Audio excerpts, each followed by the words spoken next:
한동훈 법무부 장관이 오늘 대통령 업무보고에서 고위험 성범죄자의 주거지를 제한하는 이른바 한국형 제시카법 도입을 올해 핵심 과제로 언급했습니다. 그동안 강한 의지를 보였던 이민청 설립도 올 상반기에 추진될 수 있도록 하겠다고 밝혔습니다. 김다연 기자의 보도입니다. 한동훈 법무부 장관이 윤석열 대통령에게 보고한 올해 핵심 과제는 크게 5가지입니다. 업무 보고에선 한국형 제시카법이 구체적 윤곽을 드러냈습니다. 법무부는 고위험 성범죄자의 경우 출소 이후 학교나 어린이집, 유치원으로부터 500m 이내에는 살지 못하도록 하는 방안을 추진하기로 했습니다.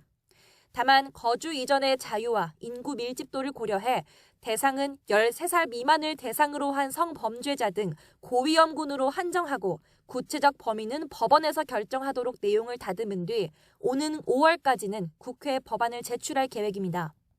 지난해 고위험 성범죄자의 잇따른 출소를 앞두고 내 옆집에 내 아이가 다니는 초등학교 근처에 시한폭탄이 살고 있다는 불안감, 지역 주민분들의 마음에 저희는 충분히 공감했습니다. 법무부는 또 마약 청정국 지위 회복을 추진 과제로 삼았습니다.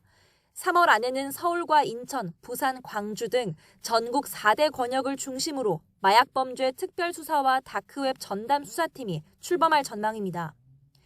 법무부는 마약 제조와 유통 범죄에 대한 검찰의 직접 수사가 가능해지면서 성과가 나타나고 있다고 설명했습니다. 보고엔 전화금융사기나 디지털 성범죄 같은 민생 침해 범죄에 대한 대응 방안도 담겼습니다. 특히 최근 들어 피해가 늘고 있는 전세 사기의 경우 앞서 입법 예고된 대로 집주인의 체납 정보 공개 의무를 강화하고 임차권 등기 절차를 간소화하는 내용의 법 개정이 추진될 예정입니다. 그동안 부처별로 흩어져 있던 외국인 정책을 통합 관리하기 위한 관제탑 신설도 속도가 날 거로 보입니다. 법무부는 올 상반기 이른바 출입국 이민관리청이 설치되면 예산 낭비 예방과 함께 신속한 정책 결정이 이뤄질 거로 기대하고 있습니다. 여기에 현재 41만 명에 달하는 불법 체류 외국인을 5년 안에 절반 수준으로 줄이기 위한 체류 질서 확립도 과제로 내걸었습니다.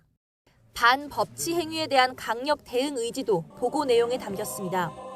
법무부는 사건 처리 기준을 강화해 국가 경제와 국민 불편을 볼모로 한 불법 집단 행동이나 공사 방해 같은 조폭식 행위에 대해선 엄정 대응하겠다고 밝혔습니다. 65년 만에 민법도 전면 손보기로 했습니다. 민법이 개정되면 개인을 특정할 수 있는 이름이나 얼굴, 목소리를 상업적으로 이용할 수 있는 권리인 이른바 퍼블리시티권이 명문화될 전망입니다. 법무부는 또 검경 수사권 조정 이후 생긴 경찰의 보안 수사 사건 처리 지연 문제를 해결하기 위해 수사 준칙 정비에 대한 협의도 이어나가기로 했습니다. YTN 김다연입니다.